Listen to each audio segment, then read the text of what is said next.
the reclaiming and assets of people and land coming out of occupation out of the country of Timor Leste or East Timor. I'm grateful for being able to share in this context with all of you. And Inge, Lempp, and Constantino Pinto of Timor Leste are going to be sharing the stories and the experiences of this. And there'll be some translation of Constantino Pinto's words, which are going to be spoken in Tetun. And Inge will be translating that as we move on. So I think we got 1 more minute. We're going to wait and then we're going to get moving. And we're just grateful for every one of you who have come here to this.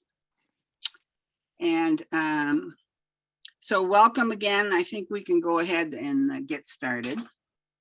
And welcome to this session on reclaiming the assets of people and land coming out of occupation. And this is the story of ABCD, and it's in this context in Timor Leste, which is located between Australia and Indonesia in that wing of the world. And it is one of the youngest countries in the world. It gained its independence 21 years ago, Inge, is that right? Yep. And you'll be hearing more about that struggle to get to that point. All right, I think we are ready to go ahead and get started. You want to move us on then? Yep, be happy to. Hang on, there's another. Oh, Wendy just joined. So, welcome everyone. Whoops, just a second. Hang on. Okay. We will just get started now and are excited to know that several of you have joined us from around the world. My name is Inge Lempp, and I am one of the co-hosts of this session with the topic Reclaiming the Assets of People and Land Coming Out of Occupation. And this is stories being shared from and about East Timor.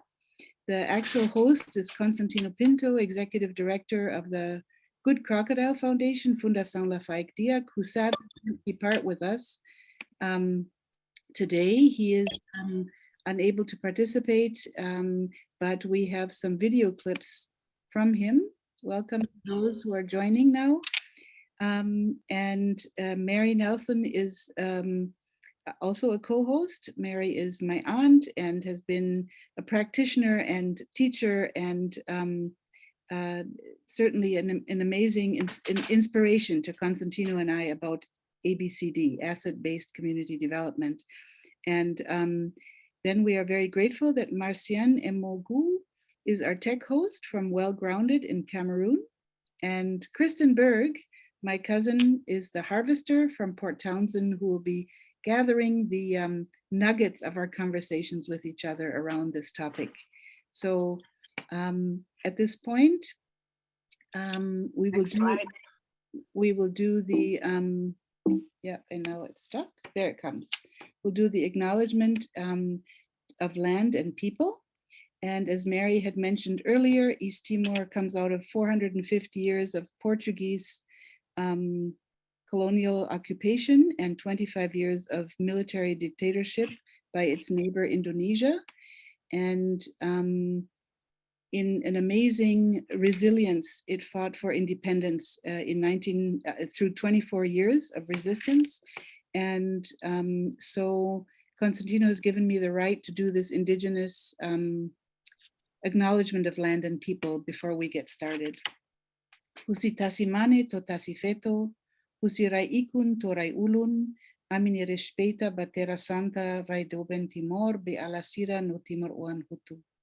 Biuliu sira ia area servisu Fundação Lafayette Diak Nian, maxira husilian makasai waimua fataluku no noeti, nomos hutu nebe marca presenza ia fati nidane agora no ia futuru. All right, this is an acknowledgement of land to the people and land of Timor, to all the Timorese people who fought with amazing resilience, those who left their lives for it, a third of the population, and those who are now enjoying independence, and especially to the people of the languages where Lafayette Diak works, the Good Crocodile Foundation. So the foundation from which all these stories are connected is, as you can see in the logo, Fundação Lafayette Diak, or Good Crocodile Foundation, and our motto is helping each other we come out of difficulty. Tulun malu ita sai husi susar. And it has as its basic roots ABCD, asset-based focus of community development. So I'm going to then hand over to Mary, who will be welcoming everyone, and we'll have a session of, whoops, now why won't it move? Whoops, hang on, there. Mary? Thanks. Yes, I'm going to do the housekeeping things, which you probably know if you've been on the other ones. So for your audio, we want you to remain muted unless you're speaking, and because that will reduce background noise. Video, please turn on your camera, and so we can see you, and it makes for a much more personal kind of interaction with each other. But if you're in an area where your power is not as strong, we would understand if you don't share your face, but it would be really nice to see you and to have that happen. There's tech support available. If you need assistance, put it in the chat. And then these sessions are being recorded. So if you would prefer not to be captured on this recording, you just turn your video off, and then we can keep moving. And so we would like to then, Kristen, we can go to or Inge, we can go to the next slide. So if there's any questions on that, put it in the chat, and we have people available. So we'd like, since we're a small enough group, we'd like to have you introduce yourself, and actually on the screen, introduce yourself, to say your name, location, and any traditional landowners that you are, and to do it quickly, and we'll just move on for that. And so I'm going to ask, let's see, I can't see the list of participants. Here we go. Here we go. Okay. Anyway, let's ask somebody just to start, and quickly, Tiara, Trina, just quickly introduce yourself. Unmute yourself. Hi, yes, my name is Trina. I'm in developmental services, and I am in Ontario, Canada, and I'm passionate about people who have disabilities. Great, thank you. Hope, how about you? Introduce yourself. Yes, ma'am. Hope Switzer from Brandon, Manitoba, Canada. I am passionate about general community development, particularly the working poor. Great. Jennifer, how about you? I'm Jennifer DeCoste, and I'm in Mi'kma'ki, the unceded territory of the Mi'kmaq people in Atlantic Canada. And I'm particularly passionate about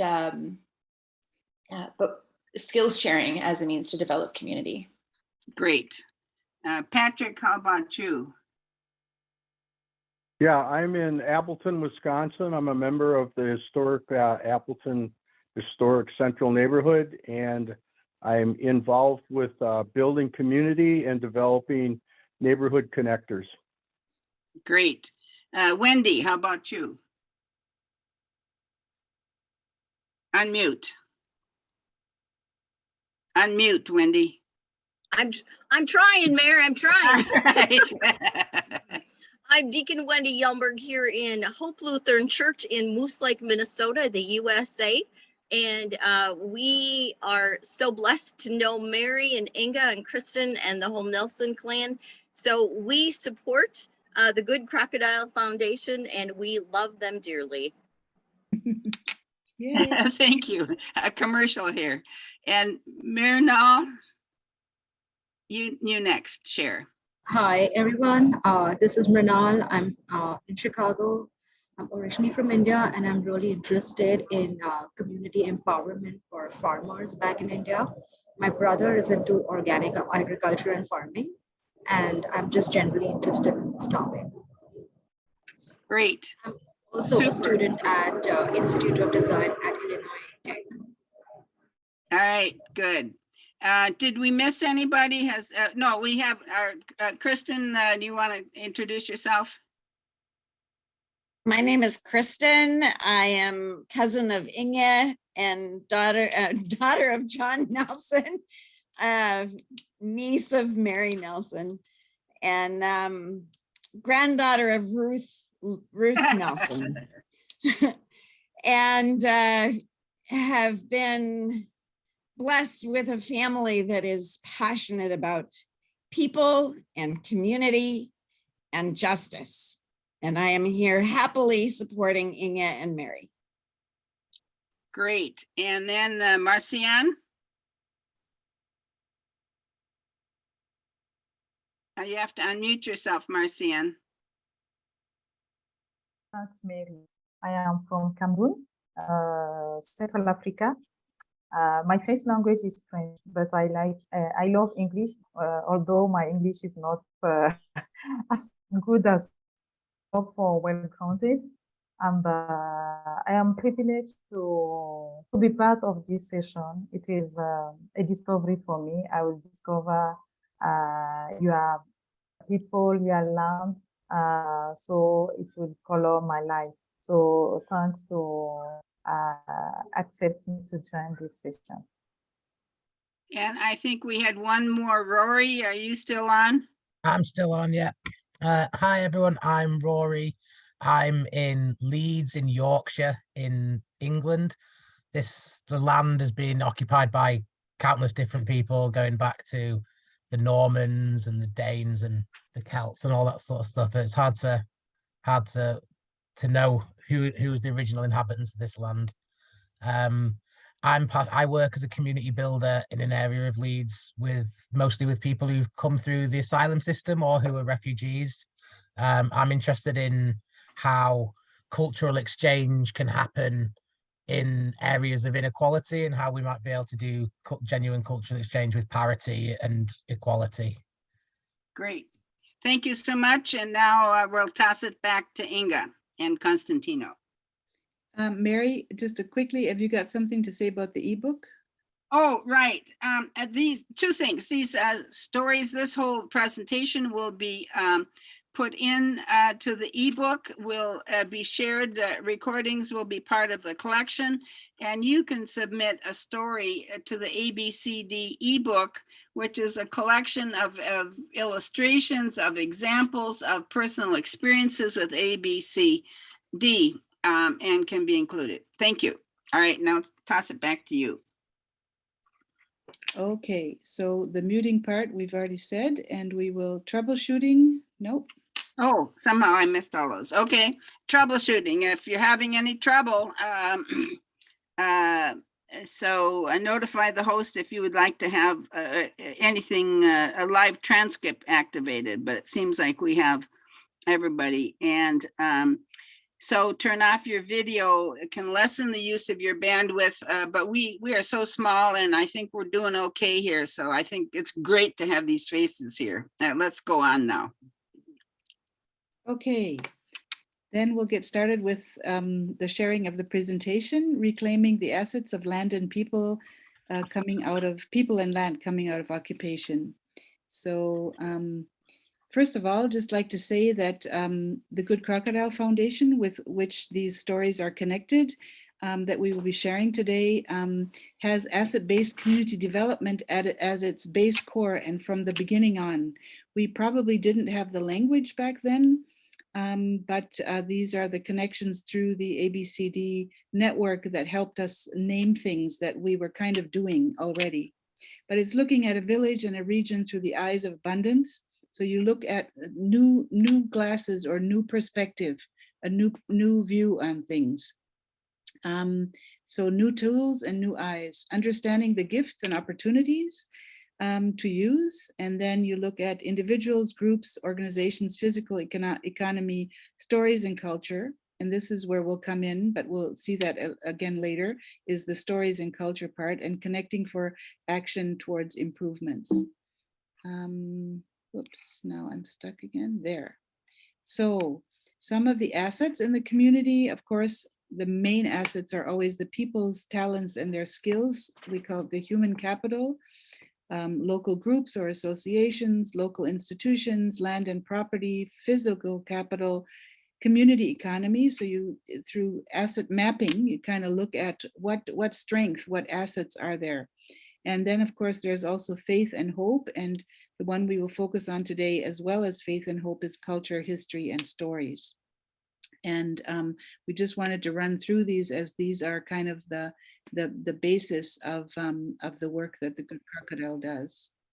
So, and I'm jumping in here, sharing about doing an ABCD workshop in East Timor that I had the opportunity to do. And what we had were people from the various villages around the clinic where Good Crocodile is, including the chiefs of the clinics. And we then had tables, small tables, and people sat around these tables and did asset maps, looked at, so again, these new eyes to see what the community looked like. Instead of seeing Timor as a country and the villages as having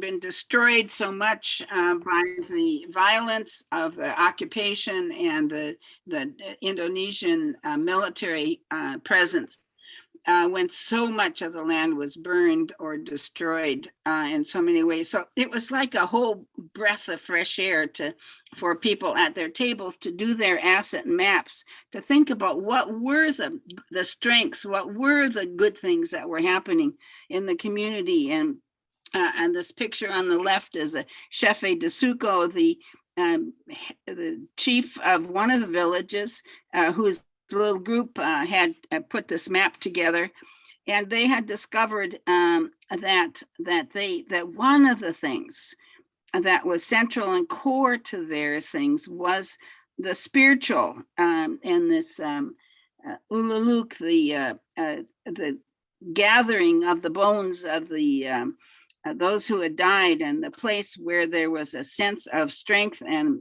ongoingness, but also looking at the land that was there, and the other kinds of, so the ululuk is up there in the corner to the right, and then looking at the land.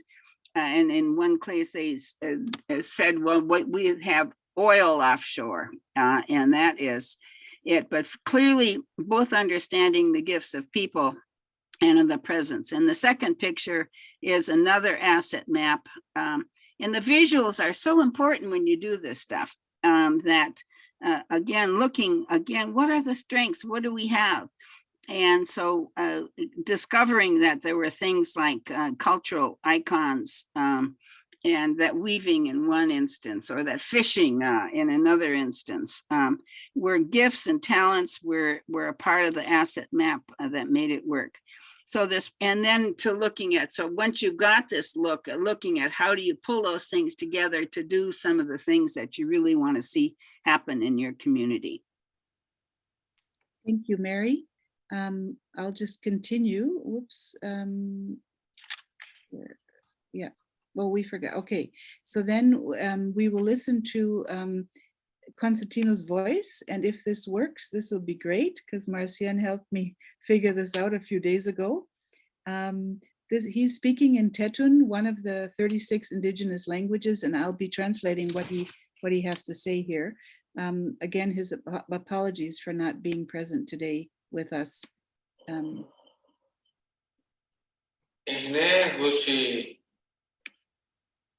Fundação Lafayette Kudiak,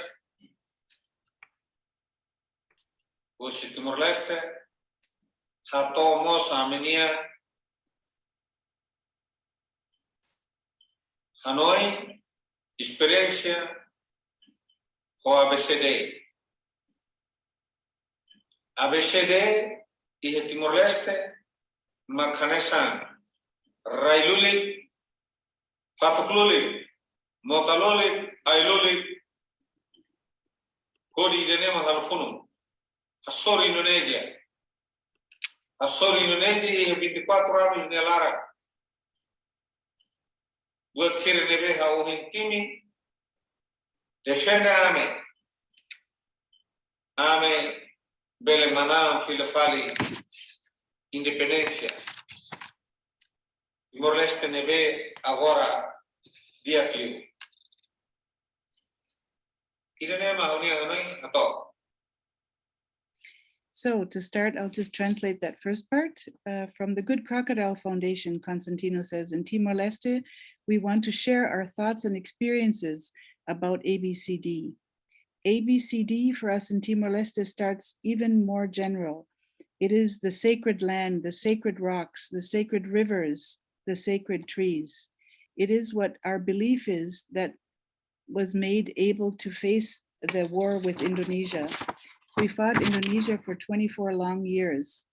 What I've mentioned above, the land, the rocks, the rivers, the trees, they defended and protected us so we could win back independence to a Timor-Leste that is now better and free and whose future will be better for its children. So he cut this video in two, and now I have to kind of just a second find my way back to the second one. Okay, sorry, bear with me here, folks.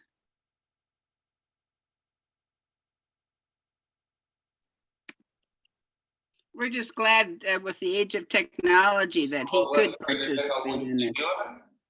Nehanesan, Raine, Valentil Sira, Halofonu Yailara, Sira quando tur, inimigo Haleu Sira. Atu Sira, Kair Sira ou Sira Mategotuona. Maibe Valentil Sira quando tur ba, Kair Rai, Respia Rai, Kair Soiliu Banya. Forza bella Nestor Sori, Maibe la bella Haresira. La bella Haresira, no Sira resiste na pati e Hailara Neva. No ho idene, Tava Haresira, Sira o Fira Fali. Indonesia, tropa Indonesia Sira ne, captura di Kila. I hori Halofunu, Manam Fali Sira. Manam Fali Independencia. Idenema nessa exemplo vir primeiro neve ame hatene. So once again, I'll translate. An example of what I mentioned earlier is as follows. So we had the armed resistance called Valentil who waged war in the mountains and forests. When they sat down to rest and the enemy surrounded them and could have grabbed them and killed them right then and there, the Valentil fighters took a handful of earth from Mother Earth and threw it over their heads as a sign of prayer or asking for protection. And so often this occurred that the enemy soldiers walked right by Valentil's sides, but could not actually see them and could not see them so that they could continue to fight for independence in the forests and mountains. Valentil, which was totally outnumbered by the big Indonesian military, could then gain weapons out of fighting with the enemy one by one to support their struggle for independence until we won independence. This is just an example of how land and people helped in the struggle for independence in East Timor. So I will now continue to the next slide, and I think that was Mary's, but we will continue here. I would like to share with you some of the work of the Good Crocodile Foundation.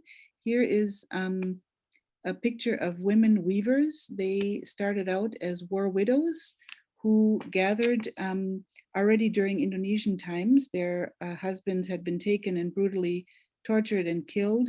But when Indonesia left with a scorched earth policy in 1999 and everything was destroyed, 80% of all buildings were down to the ground. It was out of the ashes that East Timor started to build this new nation. We traveled around, Constantino and I, to visit communities that they had worked with previously to ask what they needed, who was still alive, and, you know, was it food or soap, or what was it that they needed most?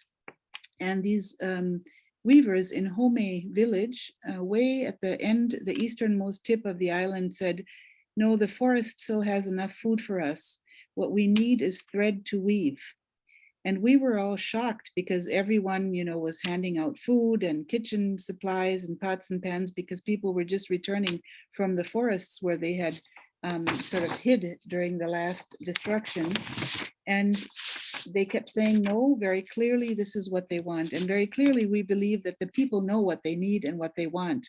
So even though we thought it was odd, we went and tried to find, and it wasn't easy because everything was destroyed. There was no commerce, no merchants, nothing. But we found a friend who flew over to the Indonesian part of the island and was able to bring back some, you know, a big bag of thread. And sure enough, we brought it back. And, you know, we reflected on this after a while and realized that it was the rhythmic processing of weaving that was the healing that the women needed.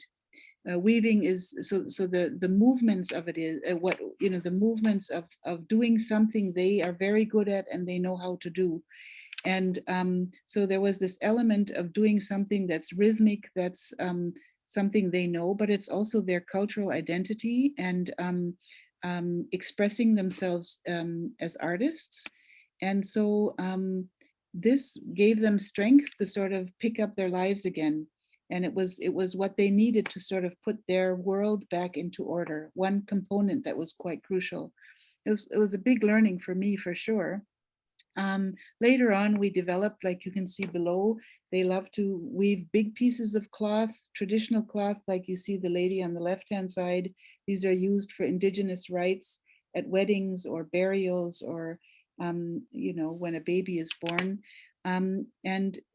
But there's also an economic component to it. You can sell these cloths, and as we developed a group of, you know, sort of like a cooperative of 25 women that are weaving together, we started to think about other products that are more sellable in the new East Timor. And so on the right-hand side, you can see friendship bands, and they have gone very well. And actually the winning margin on that is much higher, but there are many other products such as little purses and bookmarks and other things. But that is this one of the stories of the resilience of the women and how they needed to do, and they knew what was right for them, even though it didn't seem right to us at that time. But we trusted that they knew what they needed and wanted. And just the important thing, as you saw in that one picture, of training the next generation in these skills, or those things get lost. And so there's been a real work at doing that. And one of the wonderful things is that these women, the resilience, that the money they earned for doing this helped make a difference in their village. And you could see which houses the weavers lived in because they had tin roofs rather than the straw.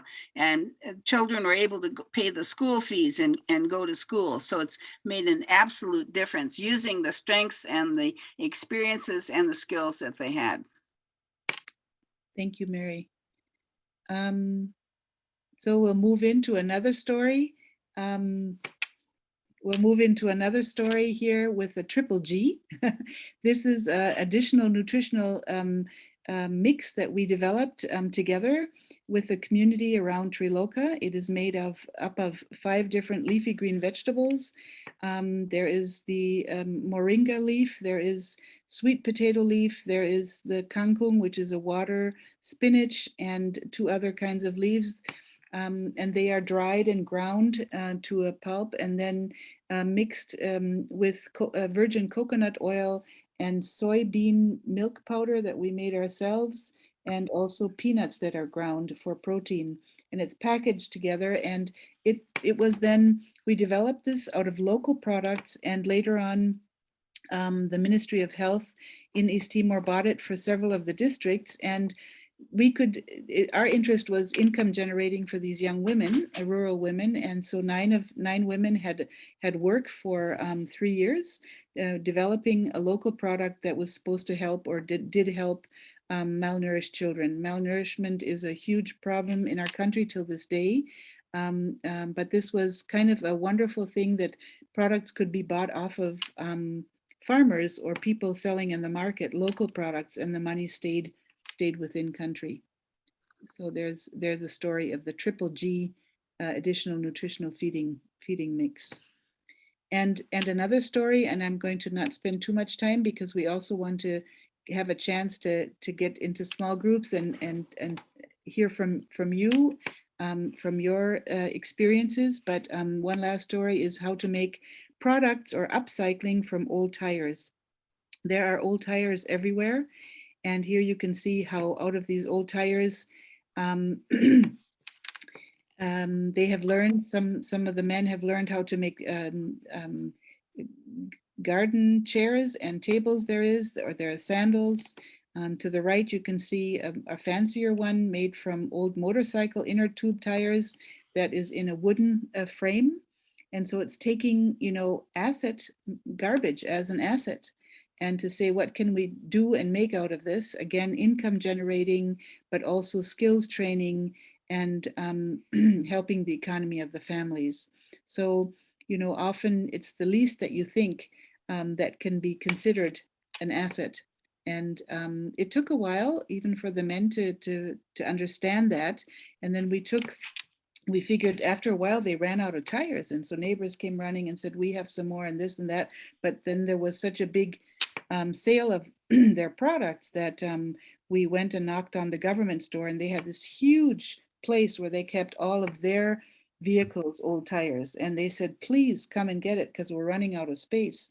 So they went and got 2 trucks full of them, and later on brought a set of these chairs back as a thank you. But so the raw material, so to say, was for free, and it continues on till today.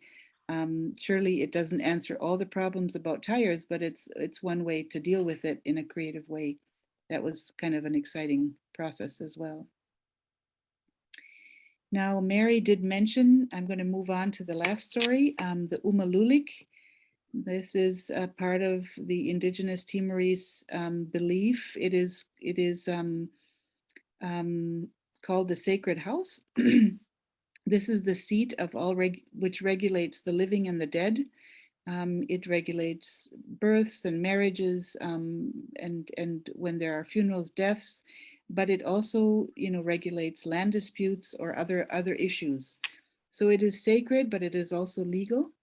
And I have one last video for Constantino to say something about how he connects that to ABCD.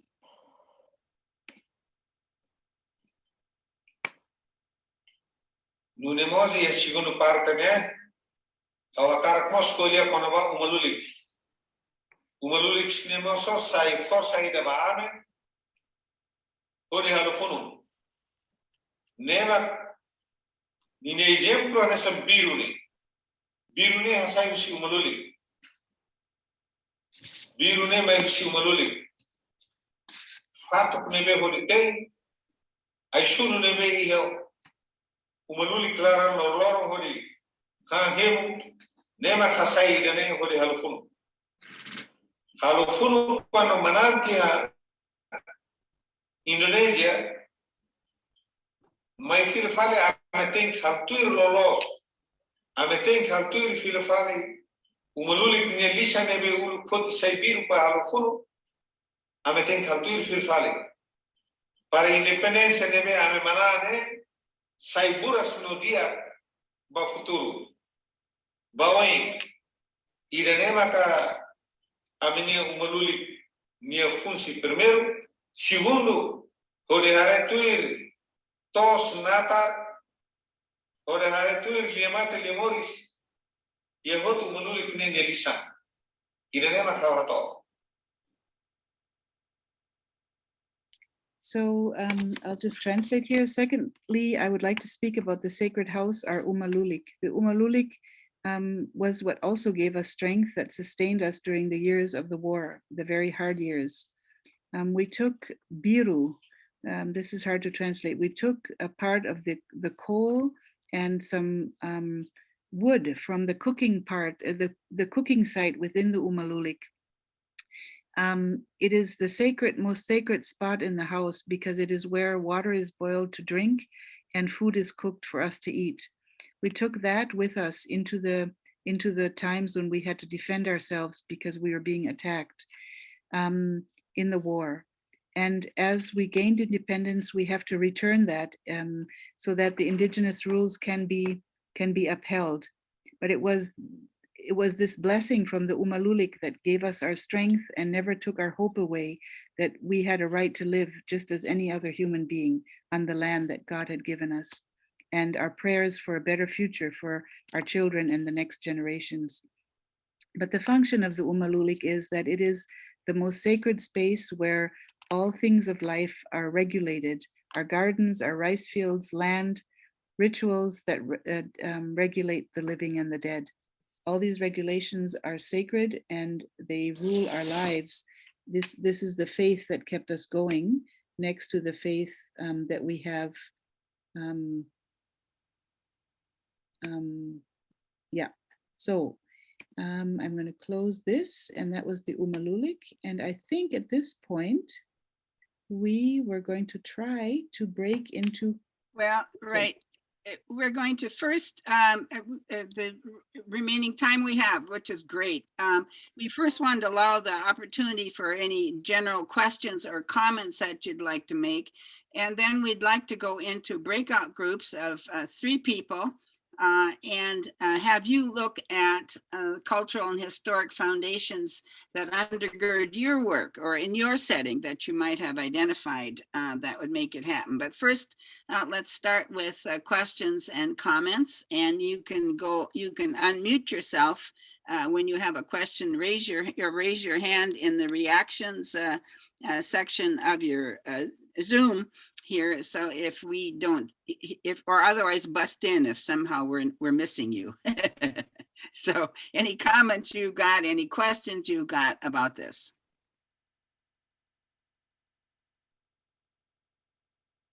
I'm reading in the chat that Marcienne is sharing that in Cameroon, in the forests, that there are sacred places like that too, right? Yeah. Neat. Any other comments or questions about this? Can you think of any things you wanted to have a little more information on?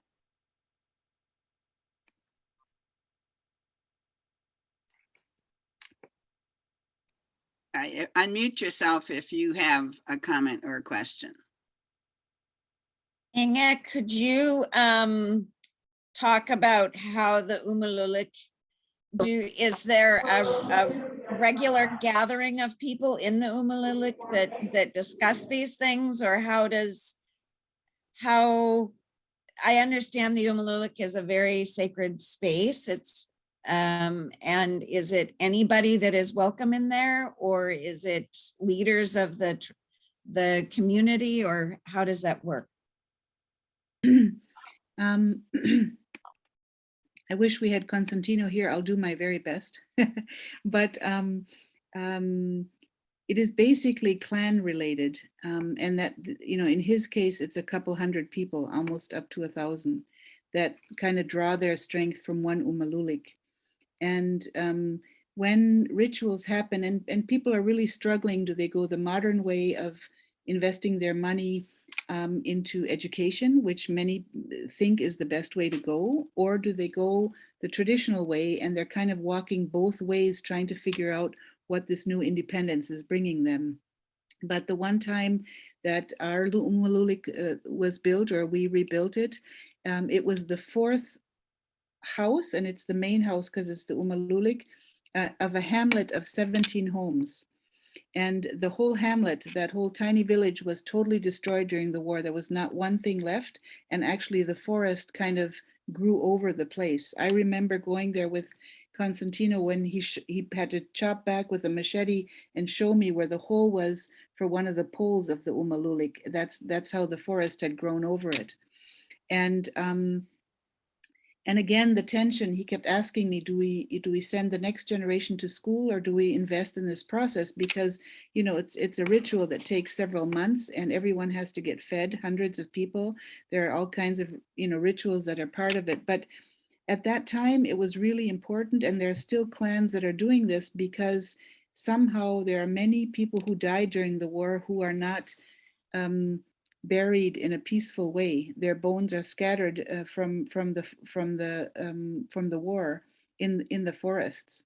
And so in this clan, in our clan, there was 8 family members where they the elders knew where they had died and where they had kind of put the bones. But you see, there's also enemy bones all around too. The Indonesian soldiers died there as well. So people are very careful to not just take any old bone, but they have to be sure it's their ancestors or their family members.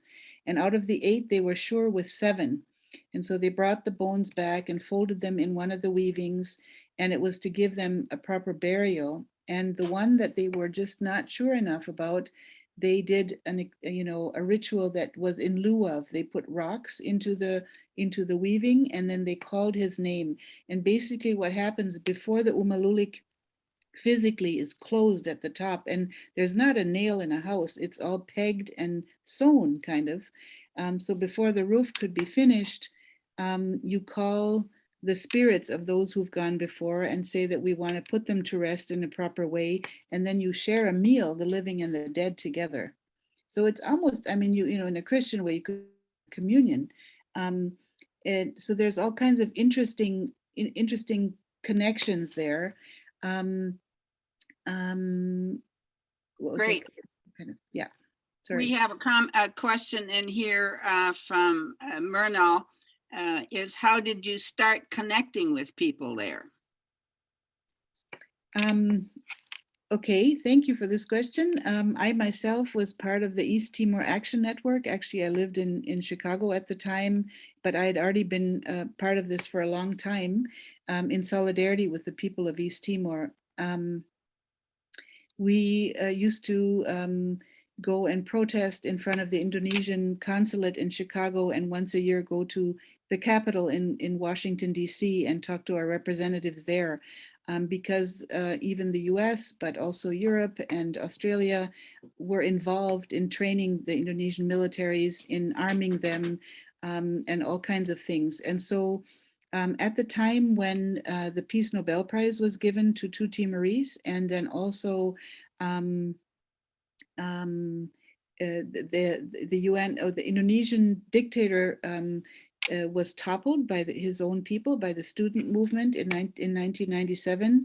Then his successor offered East Timor a referendum that would be run by the UN. And we from the Solidarity Movement thought, what would be the best way to show our solidarity in a constructive way to that process? So we went as election observers. So we were official observers accredited by the UN, but not paid by the UN. We were all self-funded from 30 different solidarity groups around the world. It was right when email began, and this was possible, you know, and it was kind of amazing that through email we could organize 30 different groups in 30 countries to connect together. And we had a presence as election observers. Our goal was twofold. One was to be present and watch the election and notice if there were fraud or you know, threats, and the other was to help encourage people who might be afraid to vote to make their way to the polls. And yeah, then I got stuck when all things fell apart, and the scorched earth policy happened, and I had met friends by that time, made connections with local people, and in the end then met Constantino, who became my husband, and he opened these doors to me. So it is a very big honor to be invited into that space. I remember the early years when we would travel to the weavers. You know, I really observed a lot from him and some of the other members of the Good Crocodile Foundation, how to interact because there's a lot of language barriers that you go. And I always have to be aware that I come, no matter where I've grown up. I grew up in Indonesia myself, was born there, but you know, I always bring my Western culture with me as well. And to be a learner in that land, and I've lived there now since 1999, and I'm still a learner. And I think sometimes the longer I am there, the less I do really understand, but it's still fascinating. And I feel very honored to be invited into that space, into many spaces there. Sorry, I think that was a long-winded answer to a It question. was a great answer. Thank you, Inge. Because that's the story. So we need to know how we got to where we're at. But we want to spend about 7 minutes in breakouts. And Marcian, if you can set us up in probably 3 groups, and that we would then take about 7 minutes in a group thinking about what are the cultural and historic foundations that undergird your work in your country, in your setting, and just have a conversation on that. Or if you want to do something entirely different, that's okay too. But then we would come back and we want 5 minutes to just ask you each a 2-word takeaway from this time together and a closeout. So Marcian, can we get now into those groups? And you all have to be self-motivated to start the conversation. Don't wait for somebody else to start it. The question again is, are there cultural and historic foundations in your setting that undergird your work in community and in asset-based community development? Thank you so much. We have a task to do here before we move on, which is to take a snapshot. And Marcian is going to do that, a screenshot. And if you don't want your picture in there, just stop your video. But we hope all of you want your pictures in there. All right. Tell us, Marcian, when it's done so I can stop smiling. I am ready if You're done. I hope if they can open, if they mind, if not, I'm going to do that. So, All right. Inge, myself, me, and Wendy, maybe let us give our best smiles. Smile. Yeah, done, thanks. Done. All right. I will share with you. Thank you. You're welcome. So what we want to do is to go around to each one and just ask you for a 1 or 2 word takeaway from this session together. Is there anything that you can take away from this time? And so let's start with Kristenberg.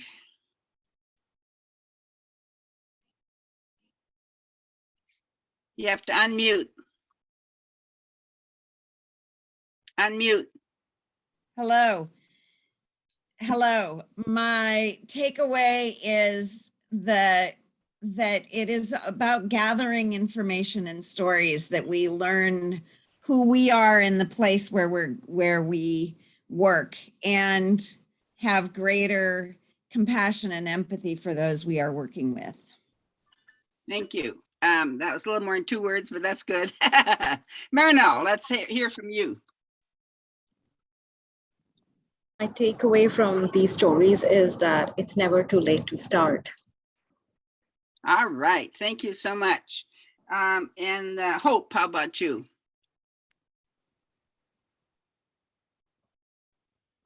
It was just beautiful stories, and I was happy to hear what you're doing.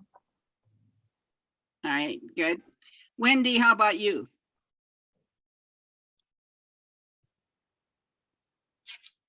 Honored and inspirational.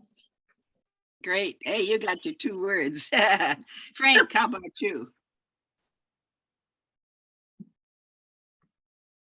Unmute, Frank. Unmute. You have to unmute. What I got from Wendy and Bernal was something very interesting about how, from a family base, them starting to use these things of discovery and these approaches. I'm normally coming from an organizational base, and from that base, they are starting to do that transformative work.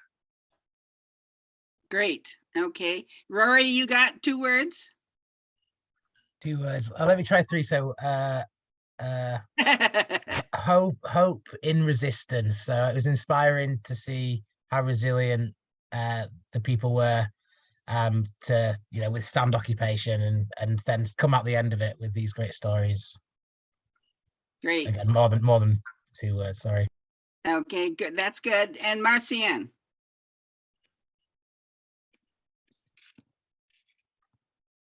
Whoop, you left us? Nope. Okay, she must. Okay, so Inge, you can close us out. Yes, thank you, everyone. I just love the harvest of the two words and the sharing that you gave at the end. And I wish I could have had more time to hear your stories, but I hope that we can meet in other circles in this Unconference conference and have times to hear and listen about your experiences and stories. But thank you so much for your comments and your feedback and your presence and your listening to our stories. And I can't wait to share this with Constantino and the team at the Good Crocodile Foundation back in East Timor. Marcian came back on, so we got to get your 2 words, Marcian. You got to unmute. I really, thanks, Mary. I really enjoyed the session. And one of my takeaways is about what Inge was saying, talking about that. I know how to say it in French, but we say it is a crossroad for communities. So in their culture, they would like to stay with their culture. They are deeply connected to their culture. At the same time, they are facing modernity. And this is not only in Timor, but also in my country, the IPs are facing that crossroad. So how are they going to manage that? Them in their culture, that is essential because we are leading a leadership program. Leadership program is that you cannot lead people in leadership if you do not know how to learn how the leader usually.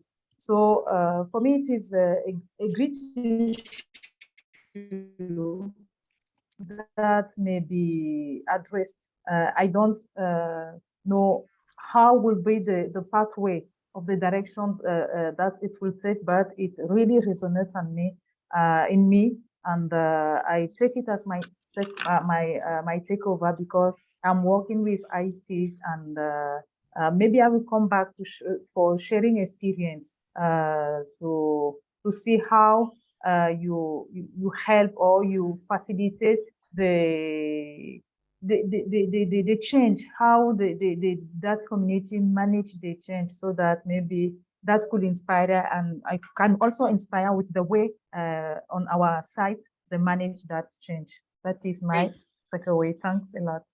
All right, that's your 2-word conclusion here. Thank you, everybody. And it's just been such a joy. And I hope you take advantage of some of the other workshops that are still going on all the way till the next day in this thing. I don't know about you, but it's been a fantastic opportunity to hear voices and stories. And there's a closing plenary tomorrow afternoon, which is at 12:30 my time in Chicago. I don't know, which will be a wrap up of all this stuff. So enjoy the rest of the gathering together. Thanks so much. Bye-bye.